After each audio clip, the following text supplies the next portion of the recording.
I'm Amie Lettingham. I'm a master certified dating and relationship coach.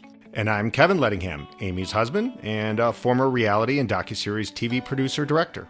And together, we want to welcome you to Sex, Love, and Mindful Dating. In today's show, it's all about episode 7 of Love is Blind, where some of the couple's relationships are actually getting pretty rocky as they try to understand each other's wants and needs. Plus, there's all that fun pressure that comes from meeting each other's families. And did you know the number one reason couples get divorced is communication issues? We want to make sure this doesn't happen to you. That's why we're going to offer up some of our best communication do's and don'ts for relationship bliss. And if your goal is to find lasting love, my conscious dating programs help you do just that. We do it through breaking your unhealthy dating beliefs, attitudes, patterns, and through my online dating courses, group coaching, and personal one-on-one virtual coaching, I can help you. Contact me at amiethedatingcoach.com, that's AMIE thedatingcoach.com, and mention the podcast to receive a special offer. Let's start today's show talking about a statistic that I find really compelling that I don't think a lot of people know about. There have been a lot of studies on what causes divorce, what are the root causes, and the numbers that they have, they vary a little bit, but it looks like somewhere around 65% of all divorces occur because of communication breakdowns and failures. And I think that is incredible because I think most people think it comes from finances and it comes from infidelity and all those other things, but it's not. So, Amie, why is communication such a big part of marriages and divorces? Communication is the umbrella of all the fighting issues, right? So it's not really just because he has bad finances or she has bad finances. It's that sometimes when the issue arises, the couple can't talk about it and resolve it or come to a collaboration to fix it. To communicate a solution. Yes. Conflict resolution is the biggest reason that people stay married for a long time and the reason they get divorced. Well, I think, people don't know themselves well enough. They don't know their own boundaries. And I've seen two ways people communicate when they don't know how to deal with conflict. It's either they fight, where they scream and yell it out, and they're angry at each other, but they never resolve the problem. Or there's flight, where they shut down their emotions and their feelings and they bury it under the rug until things get so bad and then they blow up. Either way, the person that's having the issue doesn't get their needs or their requirements met because they never talk about it. They never really resolve the issue. And it just makes two people not feel heard, and eventually it builds a lot of resentment. And then by the time they do talk about it, it's too late. So what's the number one rule, would you say, for good communication? Let's go right off the bat. What's the best way to communicate? Well, first you have to understand what you have an issue with. Okay. Understand the problem is the first thing. Correct. Okay. And you have to check within, is this a non-negotiable or is this a need where I can compromise, right? And I think compromise is a problem. People don't like to compromise too. Well, I think what happens is people think this non-negotiable is a need where they end up compromising their non-negotiable, and then they just do it over and over and over again. And then that fight becomes such an issue rather than recognizing this person will never make me happy with this specific non-negotiable that I need in a relationship. I'm going to give you an example. Emotional intimacy, being able to express your emotions and be vulnerable. Like I had a client where she would talk about her feelings and the boyfriend would just shut down, and he would gaslight her. He would not talk about his feelings. He just was like, no way. If you're in a relationship like that, that tells you that's not going to change. So nothing gets resolved because no one's hearing or no one's expressing. Yeah. And it becomes a convoluted relationship of assumption. And what do they say about assuming? He makes an ass of you and me. Yeah, exactly. Yeah. Well, then the question is, all right, the couple has bad communication skills at a particular moment. Can they be learned? Can you improve them? Absolutely. Everything is a habit that we learn. Let's not be so hard on ourselves that we came from a home that did use passive aggressive behavior to communicate, or anger or violence. Like, we don't need to carry that habit into our own relationships. We can actually learn new habits. And those habits just take you taking the initiative to read, learn, develop. It's everything. It's anything that we do in life. It's just training to do the job right. All right. Well, that all makes sense. Now let's see if we can apply some of this good, bad communication we've been talking about to Love is Blind, because these couples are regular couples. They have the same communication issues and successes that we all have. So let's start with Damien and Gigi, because this is an episode all about communication with these two, because they are learning how to talk to one another. And it's fascinating to watch, actually. It was interesting because for the first time, because they weren't in front of each other, because when they're in front of each other, they do a lot of fighting and there's a lot of raised voices. And it was funny because Gigi said what she really felt. She says, I don't know how to communicate when things are bothering me. She says, my family yells. Yelling is normal for my family, and Damien doesn't yell. I know sometimes I do that. I get frustrated and I yell. What is your feeling on yelling and when it comes to communicating properly? Well, I tell you this every time you do spike up with your yelling is, I don't hear you better when you scream. Yeah. And I don't even know, a lot of times it's when you yell, it's a release of frustration more than it is anger. It's not like, when I've done it, I know that I'm doing it, but I'm not, it just boils up. It just pops up. It usually comes from our childhood behavior.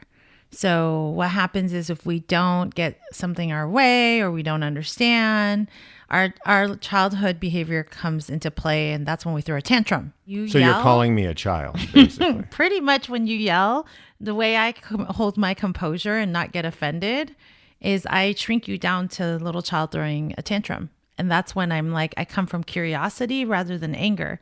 Now, when I look at you as an adult and you're yelling at me, it pisses me off. But how I change it in my mind when the times that I'm able to like just diffuse it is, I look at you as a little child throwing a tantrum, and I'm like, oh, what is going on here? There's something deep rooted that I'm not understanding and he's not understanding. Yeah. Come from much more of an empathetic place. Right. Because the reality is when two people fight, nobody's heard when they're both yelling. Absolutely. Yeah. So for people that yell like myself, what can you do? Well, I think first of all, walk away.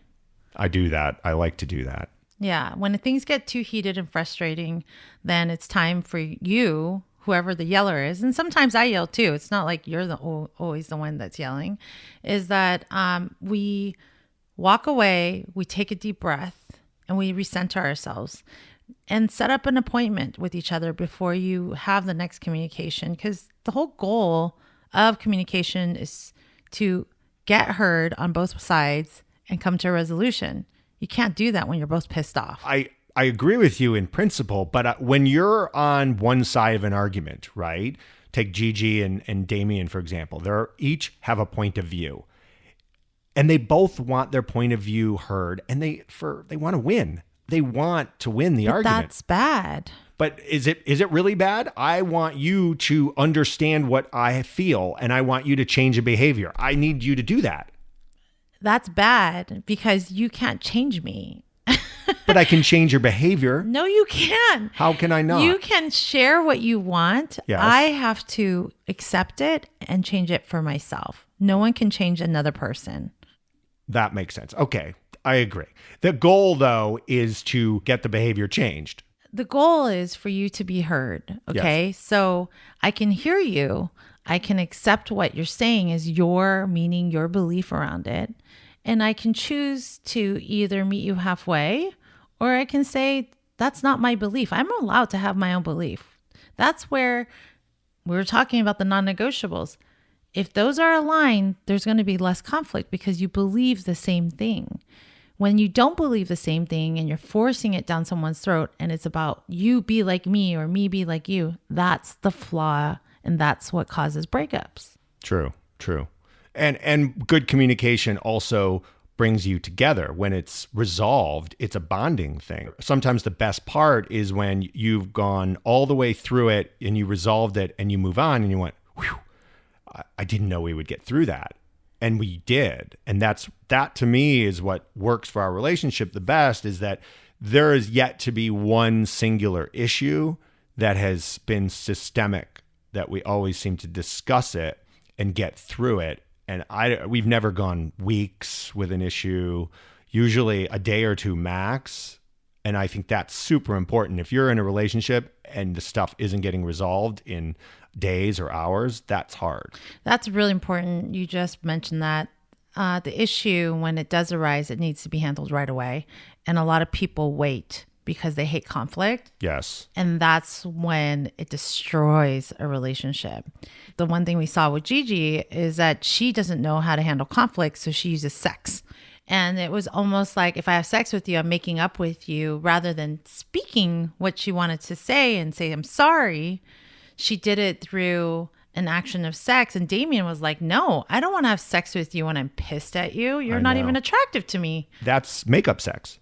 Yeah. I can tell you and I have never had makeup sex. Never. I've never had makeup sex in my entire life. Because when I'm angry or there's an issue, like the last thing I think about is sex. And to see someone like Gigi, who just got into a fight and no, let's go have sex now. Like, that is so foreign to me. Yeah, I actually did, personally with an ex-boyfriend. That's something that was normal for us. But what I'm realizing, and when we're going back to the science of love, right? It's hard because it's confusing. The adrenaline gets pumped up and it's the same feeling. You're getting adrenaline when you're fighting, and then it makes you you think that this is love or passion that you're feeling. So it's very confusing, but trust me, Kevin is right. It is not love or compassion. It is the lack of communication skills and trying to deflect the situation. Well, he even said specifically that he doesn't do that. And that's not how he resolves conflict. Yet he did it. They did it twice. Now, to be fair, Gigi's pretty hot and they probably have pretty good sex. And I think that probably trumps the fact that he wouldn't want to do it, because in 3 years, if they're still together, they're not having that same sex. No. It's just not going to be the same passion. I mean, she's already talking about not having butterflies. A lot of the self-sabotage that happens with using sex as deflection with conflict, it is actually a form of validation that you still love me, you still want to have sex with me, even though I created a lot of drama. So that's what she's doing. Mm-hmm. She's basically using it as a validation tool. Mm-hmm. And if you still want to have sex with me, that means you still like me, without saying it or asking it, because she's scared of being vulnerable. But she was vulnerable. There was a wall separating them, which was quite interesting. And that's when he said, thank you for telling me your truths, and thank you for sharing this information with me. Yeah. It's interesting because I wondered if that was at all produced. Right? And I'm like, maybe the producers got involved and said, hey, maybe you guys should talk this one out, but not be in the same room. And then he ended it with it's like we're in the pods again. I go, that just seems so perfect. As I've said before, it's a reality show and you don't get any points for doing it real. You get points for doing it well. And that was a really, really good way to show people how to communicate, because it did start with a problem. There was vulnerability. There was honesty. There was deep conversation. There was listening. And in the end, it got resolved. Yeah, and she actually told him what she needed. She's like, she wants a guy that takes initiative and that's assertive. And then he grabbed her and jumped her on the bed. So Gigi and Damien end up resolving it, but that only lasted one scene, because the very next scene, Gigi's supposed to meet Damien's family and they cancel immediately. And then another argument starts, and she's really upset at him because she doesn't feel like that Damien stood up to his family. She felt that he didn't fight for her. I mean, at the end of the day, it's like, you know how people fight about the toaster, but it's really about something else, you know? And she had said, she goes, I want an assertive man. I want someone to fight for me. And then he didn't fight for her with his parents. And actually, I think when he was in bed, he was texting somebody. He might have been texting his parents because I think they were about to go meet the parents, and that's who he was texting. I know. And he said this. He said, do you still love me? And when she said, I don't know, I think that's when he's like, I'm not going to put my parents through this. I think he might not have wanted her to meet his parents. And there's a point where she's like, what did you tell them? And he said, I told them everything. I've been honest. I think Gigi now is in a very difficult place with Damien, because if you're ready to meet someone's family and then you don't get to meet him because of that. Yeah, that's a wedge for sure. No question. Between them. So at the end of the day, they did resolve that conflict as well. They did hug, and it did seem like they got to a place where at least she understood what was going on, and then she accepted it for now.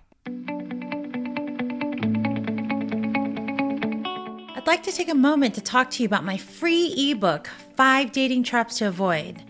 It gives you tips to avoid all the traps that make your heart break. So go to amiethedatingcoach.com. And that's spelled AMIE, thedatingcoach.com. One of the things I wanted to talk about Damien and Gigi as well was, you know, when they were in their big fight, the previous episode, they talked a lot about like, you did this, you did that. And there was a lot of finger pointing, and talk about how important language is to a discussion or an argument. So when you're arguing, it's so important to use I and we language, not you, because you puts the listener into a defensive mode. It's an attack. It feels like an attack. Yep. So it's important to focus on I, right? I say, I feel like my feelings are really hurt. And what I'd really want, because you always want to share what good looks like, is I want somebody that keeps their agreements, follow through, and has their, accountability when they say they're going to do something. And then we end with we conversation. What do you think we can do to make this happen? That makes sense. So what I'd like to give you an example about, like, you actually tell me, you're like, Amie, you talk about work way too much. And mind you, we are in quarantine and working a lot, but things were getting heated. You were starting to raise your voice. And then I looked at you and I just said, I'm sorry. That's a huge thing. De-escalate it. And I really meant it. I wasn't just saying it to manipulate you, because when you say sorry without changing behavior, that's manipulation. But I said it because I saw it hurt you so bad, and I didn't want to win, because if you're fighting, there's no win or lose. And you didn't use you did this, you did that. You said, I feel like we were talking about work too much, and I'd like for us to talk about, more current events, fun things outside of that. Yeah. And you said to me, you're like, well, when we're eating at lunch, we should not talk about work at all. Yeah. And it generally works. I mean, for the most part, you're much better at it. I do have to remind you sometimes, but it's not a big deal because we've put it on the table and we're making it an effort as a couple. Let's move on to Amber and Barnett. Let's start by talking about Amber's communication in general before she meets Barnett's parents. She's an open book. She's like no filter, says what's on her mind, good, bad, or otherwise. Is this a good thing anyways? I personally think you definitely have to read the room. It's okay to be authentic. It also is okay for you to be your best self instead of just being yourself. There's moments where she's all put together and nice, and then it just seems to fall off the rails because she falls into this trap of being honest and open. I almost think it's a defense mechanism. Like, I'm just going to push things to the edge and then the people that stick around are going to stick around. But in reality, she does want Barnett and his family to like her, but she's not going about it in a smart way. And she's not thinking about other people. When you have the attitude, you're thinking about yourself. So Amber meets Barnett's parents, and the first thing they do, or at least the first edited thing, a lot of times there could have been a whole conversation before that, is they asked her, what's the worst thing he's done? And she immediately goes to like farts. Yeah, she says like, he doesn't mind farting on me. And then she snorts laughing. And then everyone's like looking at her. And just her body language, she's just all over the place. You can tell she's not stable, grounded. Yeah. And I think it's just, like you said, read the room. Like, I know you want to be funny and yourself, but you don't know these people and you don't know if fart humor is okay with them. I mean, at the end of the day, you've got to understand who you're talking to and what's acceptable. And she doesn't. Yeah, boundaries. Boundaries, yeah. Mm-hmm. She lacks a lot of them. And, this is what makes her so fun because she pushes things to the edge. And this is why Barnett's like, oh, I'm really excited about her. But if it's impeding on the success of your relationship with your partner and their family, because your partner's family is essentially your family. Will be, yeah, when they get married. So you don't want to do things that causes them to put up a wall. It's all first impressions. And then she said something about, I'm really crazy. She did. She shared with... Which is, as a mother-in-law, father-in-law, like, is that what you want to hear your son's marrying when the girl actually calls herself crazy? You don't see me doing this right now, but I'm actually, my hands rolling on my head because it's just like, oh my God, who would say something like that? Someone without a filter. Someone whose communication skills are not fine-tuned. Yeah. I mean, that's, and the mom in interview says, she's concerned for her son. She thinks this is lust, not love. And the brother did the same thing in a different interview bite. Yeah. So everyone's seeing she's really hot, she's really fun. But, that's the big question. There's a difference between girlfriend material and wife material. It'll be interesting to see if this meeting at Barnett's parents' house leads to any conflict between Barnett and Amber. We have not seen them fight once or even really argue in this entire series. So it's possible we might see something, or maybe they're one of those couples that just never fights. I'm going to say this, and please, I know some of you are going to disagree with me, but you have to know, for those couple that say we never fight, I've worked with so many singles that tell me that they've been through a divorce because they never fought. That means that both parties are not being heard, and there's deep-rooted needs and issues that are not being met. I dated this girl once. We never fought. I mean, we dated on and off for a couple years, and she pretty much agreed with everything I said, and she would do the things that I wanted to do. She was very easy, very nice. One time we were actually going to a restaurant, and I asked her where she wanted to go, and she didn't have an answer.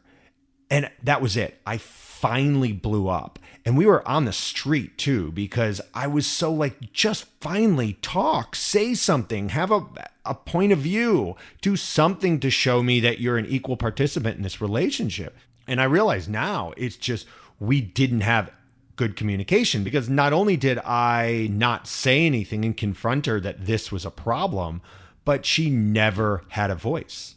And that's, believe it or not, the biggest turnoff for somebody that is confident, somebody that is strong. They want a partner with a voice. And that's what it was. I'm like, I want you to just tell me what you want. Mm-hmm. Please. Where do you want to go to dinner? We're always picking where I want. And I wanted someone with a voice. He got one. He married me, and then now he raises his voice. That's true. God, maybe I should call that ex-girlfriend back. And we've had some big fights over the years because we're both strong-willed people and both voice our opinion. But that's the part that I do respect of you. I dated guys that would tell me what I want to hear, and they would do things behind my back differently. And that's also poor communication, right? Because that ex-boyfriend of mine never told me his truth. He did things to just calm me down, and then he would do his truths behind my back. Yeah. And that's one thing. So I think anyone out there that is dating someone and they're not fighting, you can't automatically look at it and go, oh, we never fight. Oh, that's a good relationship. No.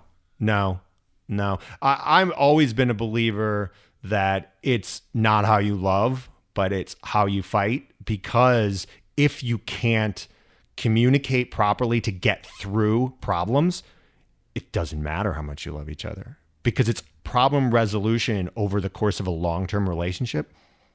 It's the number one thing. I mean, if you can't talk about the kids, money, jobs, you're screwed.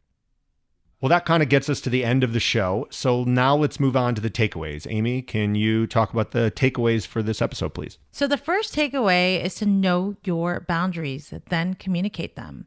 You need to know your non-negotiables, your deal breakers, right? Those are the same. And then your needs, like things that you're willing to compromise, but you need to know when they're an issue.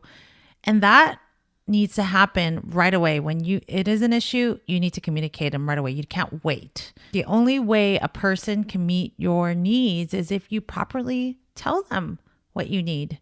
They're not mind readers. They are not psychics. You have to tell them what you need in order for them to make you happy. And it's actually a way that you can filter whether someone belongs in your life or not.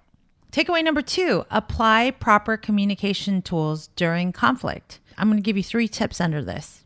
Now, it's important that you try to control your emotions. Yelling, is a natural reaction, but it doesn't help the listener hear you better. So you need to breathe, slow down, maybe walk away and regroup. Gigi said, I yell. This is what we do in our family. Well, it doesn't work for everyone. So she needs to learn how to be her best self in a relationship, not just herself. Focus on I and we language, right? Don't attack. Focus on collaborative words like, how can we fix this? What can we do to resolve this problem? And then when you use the I, talk about what you're feeling and focus on the behavior, not indicting the whole character of the person you're upset with. And then finally, listen with an empathetic ear. When I say that, I'm talking about listening with curiosity. I talked about Kevin, when he does raise his voice and he flaps his arms, he looks like a child to me throwing a tantrum. Do that. It'll help you listen with more of an empathetic ear rather than getting really upset and defensively listen to them.